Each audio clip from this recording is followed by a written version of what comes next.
We talk spoilers, mate. Yeah, just sure, very let's talk quickly, because I don't spoilers. think there's too much to spoil, because it all kind of wraps up very neatly in a nutshell at the end.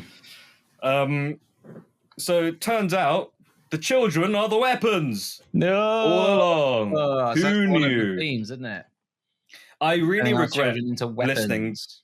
I really regret listening to one of a review before I went to go watch a movie, because it kind of alluded to the idea of children being the weapons, because they compared it to another movie in the past, and like, oh, okay. That's the movie where the guy picks up the child and uses him as a shotgun. Yeah, I know. Did you feel like the kids running around with their arms out? They all looked like little, wine bottle openers where you haven't made it gone all the way up, but it's just slightly, sat in the sort of native position. Yeah. That's right. Yeah. Okay. So why are they all running like that? Tell me. In spoiler section, baby. You know what? I don't know if it's meant to be like airplane arms. It reminded me a lot. That's what I thought it was. When my son plays football and they tell him that they're teaching him to do something that requires a bit of balance. And they always tell him to do airplane arms, and he does the same thing. So from now on, my son's not going to be doing airplane arms ever. No more balancing. Yeah. So, Daddy, I keep falling over. Yeah, but you weren't kidnapped by that witch, were you? Now help Daddy block this fire exit. Oh yeah, witch was the master of puppets all along. She was the one who controlled all the kids. You know what? I had a very interesting discussion online. Yeah, this is the good part about being online. Okay, because I sent out a quick tweet because I saw loads of stuff online about like, oh, weapons is anti-trans, and then people arguing about like weapons is pro-trans, and I walked out the film like, is this the corner of the internet that you? I don't see you stumbled upon. I know, and I escaped from it as soon as I could. Yeah, and I walked out the movie thinking I don't see any trans messaging here. Maybe that's just me. Yeah, neither did I. And then someone, you didn't see it either, and then someone responded back saying I'm a trans person and I didn't see any anti-trans stuff in there. But then we got into a debate about the villain. Oh, because this person did not like the gun. Yeah. This person didn't like the main villain. This person did not like the villain at all. Who played the villain again? She was from Field of Dreams. I've got it. Amy Madigan. Amy Madigan, yeah. So she played Amy the witch. Madigan is mad again. She's mad again, baby. In weapons. Okay, so who did this individual online say about this they villain? Said what was wrong? As soon as the villain showed up, this person was like, okay, the movie is ruined for me. That's what they thought. But it was interesting because did you think that? Well, I responded with they didn't like the villain's design. Okay. Like how they looked. And to be honest, at first... Like a clown? Yeah, to be honest, at first I thought the same thing. Because I kept seeing... Because you keep seeing the flashing of... Yeah. In the dream sequence, and every time that happened, I turned to my partner and I was like, who's this clown? Like, why does this clown keep turning up? Turns out it's the witch. Yeah. And... my personal take on it is the reason why, what's her name? Is it Gladys or something like that? Aunt Gladys, yeah. Aunt Gladys, yeah. The reason why Gladys is wearing this makeup is because she's been a witch for many, many years. Yeah, no real backstory given. There's no real backstory. There's arguably that people are saying maybe not even related to that couple. She just used her witchy powers to go in and convince them. And it's like, oh, we haven't seen Aunt Gladys in years. By witchy powers, do you mean like, come on, let me stay? Yeah, exactly. I'll pay you $50. So I'll pay you $50 to call me Aunt Gladys. Oh, man, I'll tell you what, though, because we're in spoiler territory, I did find it quite creepy how, like, zombified those parents were. Yeah. They were just like stabbing Mm. themselves in the face with forks and all that. I felt really bad. I think the person playing Alex, the son, Carrie Christopher, yeah, did an amazing job. Because that whole time I was just with that character, feeling everything that he was. It's just we had his whole vantage point as well, didn't we? Yeah. And it was very sad. It was very sad.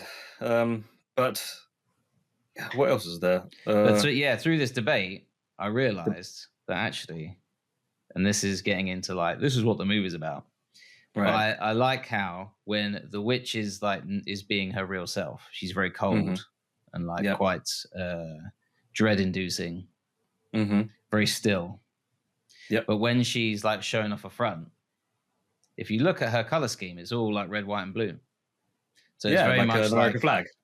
Yeah, and it's very much or a French flag or a British flag. Yeah. She starts smoking it. Yeah.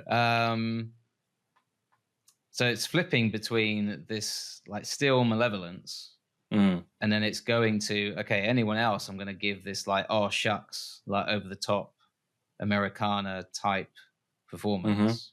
Yeah, and this sort of goes into how I prefer Weapons, because as a horror movie, I wouldn't say Weapons is up there with the best. Oh, it didn't creep you as much as Long Legs. I think it does its satire better. Okay. I think as a satire of America and how that character of Aunt Gladys represents how America tries to present itself to the world.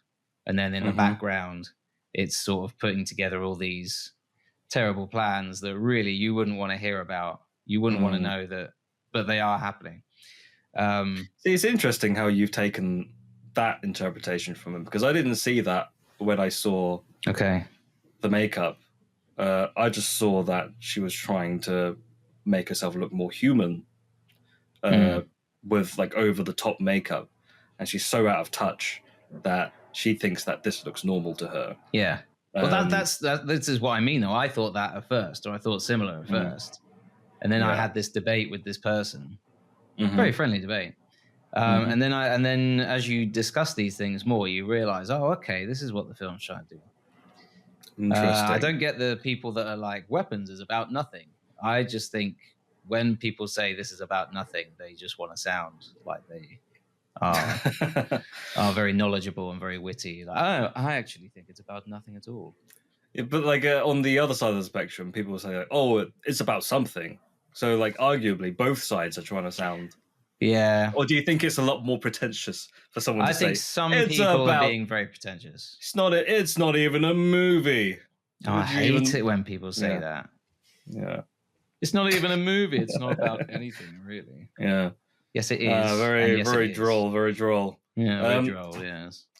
Weapons is exactly like Seinfeld. When I came out of the cinema, me and the missus were debating, like, what was that movie really about? And then we had two different takes. Ironically, I don't remember what her take was, but I remember what mine was, and I just thought it was like a big old metaphor for generational trauma and how people from different generations pass down their way of coping with things and kind of like forcing it down the younger generation's throats and saying like, this is how you're supposed to be XYZ. That was the main thing that I got from it. At first, I saw it as like but what does the gun mean? What does the gun represents a gun, Leslie? We've talked about this. Yeah, I think it's just like a big old it's just a dream sequence, for interpretation dream sequence thing. There are some people saying, "Oh, Josh Brolin's character was a veteran, so like subconsciously he saw that a giant weapon was to represent the children are weapons, but he didn't quite put two and two together." At one point, I was like, "I don't know my gun names. Is there a one called the AK-217?" Yeah, and other people are saying like, "Oh, it's alluding to school shootings and all that kind of stuff." Yeah. But that's to be honest, it's just big imagery. I think it's to get people talking.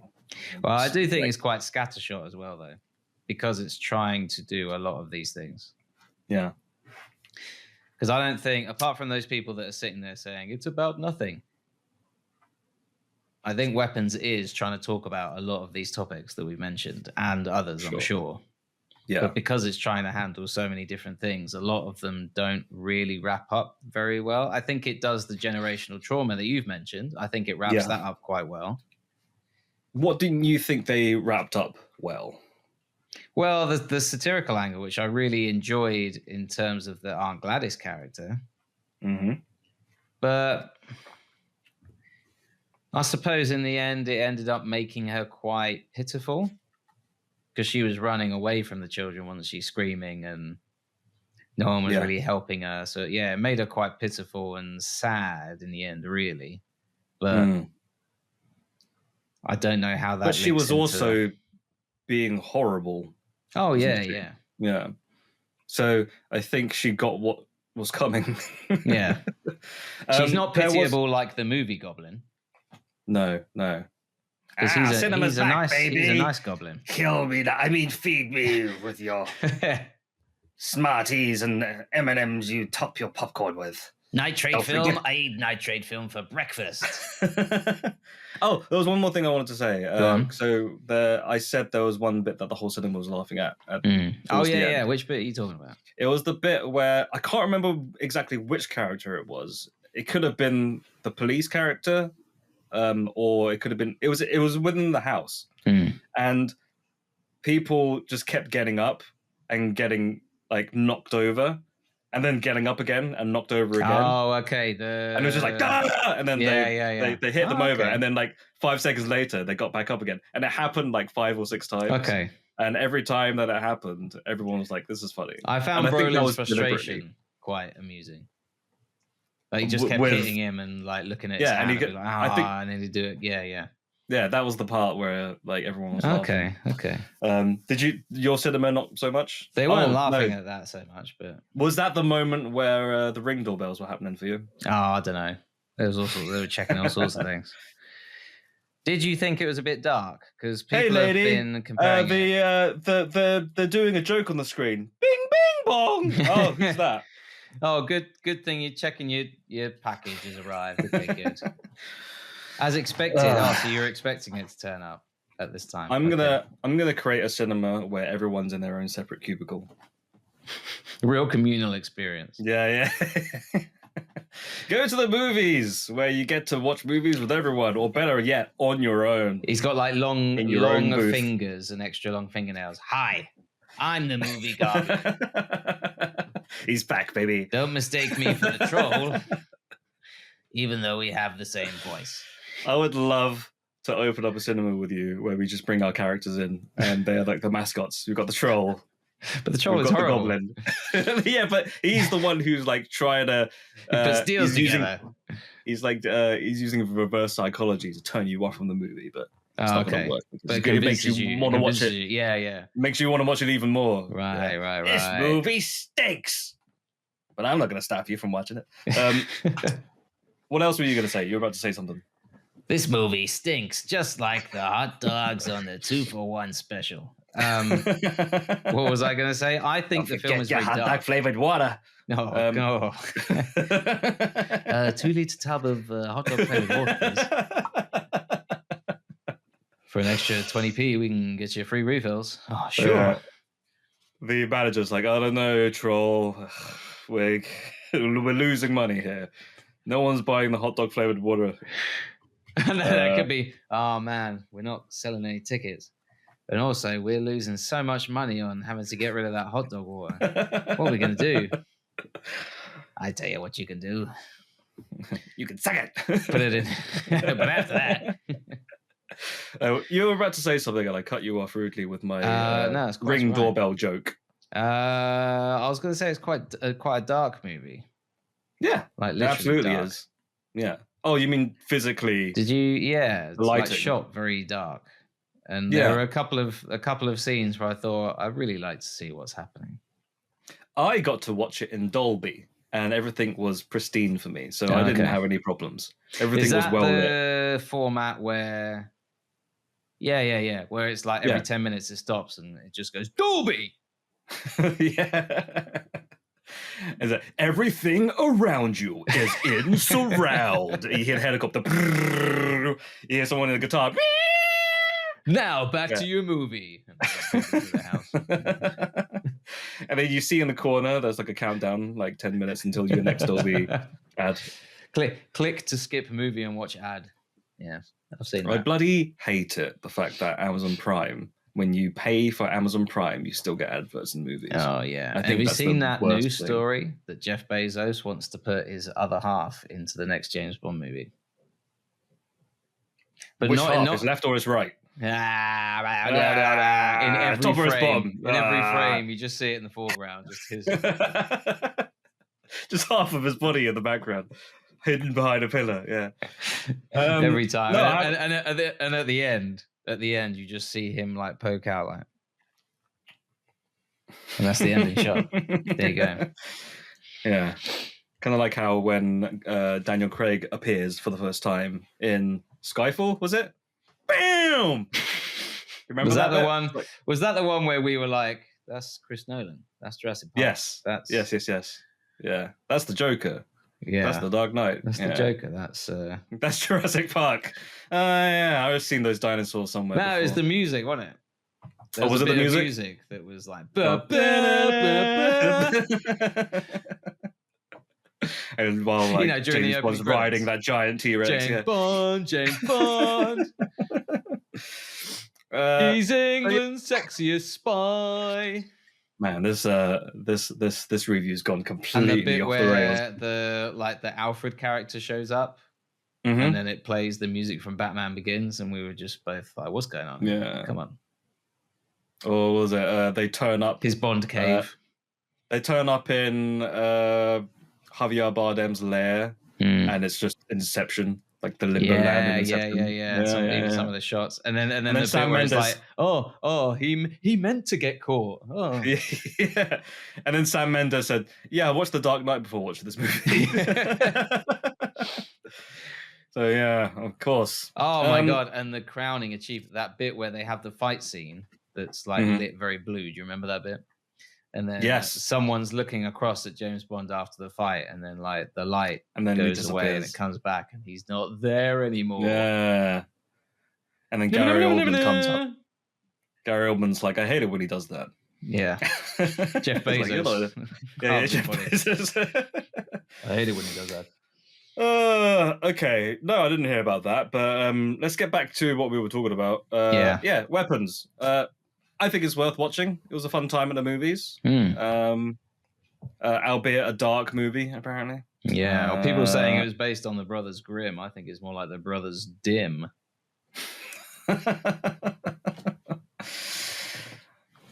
Chatting Pitch has been brought to you by Leslie Way and Matthew D. Smith. If you enjoyed this episode, feel free to listen to others and maybe even subscribe. You can follow us on the website, formerly known as Twitter. Listen to us on Spotify or wherever else you listen to podcasts. Leslie and Matthew have their own side hustles as well. Feel free to check out Leslie's YouTube channel or Matthew's Medium blog. Links in the description. If you want anything else, we might have other links in the description if we think of anything interesting to add. Thank you for listening. I love you.